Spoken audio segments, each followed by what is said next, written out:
I'm Katie Wilkinson. Today we'll take a look into the 108 premier high school baseball players that were selected to play in the Tournament of Stars and take a look into the 6 teams that they are divided into. We're here with Casey Kochman. Casey, is your first time playing with USA since 1998 when you played the 16U team. How's it feel being back? The North Carolina Central Eagles took the field today for their annual spring game. Now this gave fans the opportunity to look at some new faces on the field with a team that came up short in the Celebration Bowl last season. We're joined with Mount Olive head coach Carl Lancaster. Coach, congratulations on the win. How much sweeter was this victory knowing that you'll be playing for back-to-back conference titles tomorrow? Coach, it's important to start off a game strong, but it's just as important to finish the game with the same intensity. What do you tell your guys at the half? Coach, explosive first half offense from Lincoln Memorial. How do you slow them down in the second?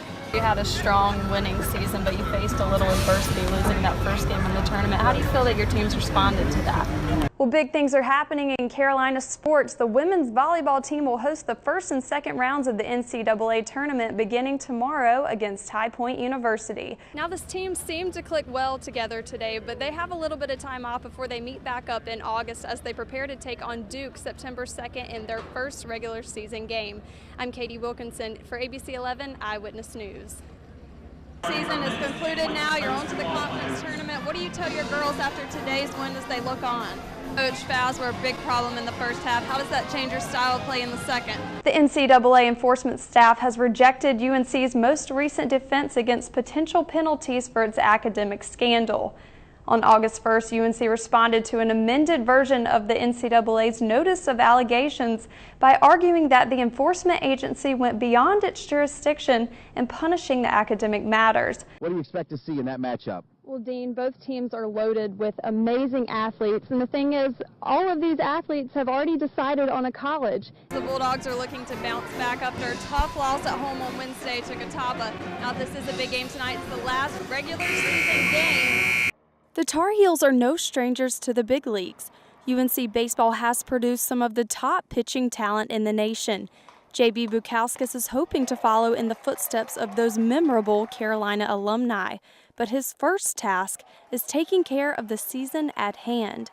We're kind of in that mode right now where it's like we're good enough to keep winning and keep winning and keep winning. So, I mean, if we lose, I mean, there's just more of that hate to lose and love to win feel right now.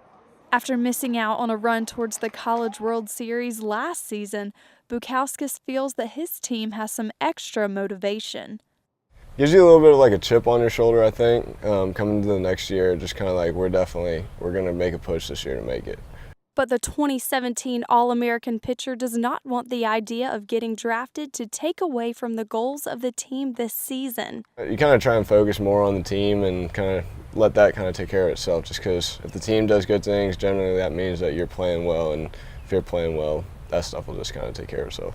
And JB is displaying quite the performance for the Heels this season, producing more than 80 strikeouts so far. I think we got a good enough team that we could get there. I mean, obviously it takes a little bit of luck in the way everything sets up, but I think we definitely got a good team, could make a run. With 1 month left in the regular season, JB has his eyes on a winning season and a strong postseason performance. In Chapel Hill, I'm Katie Wilkinson reporting.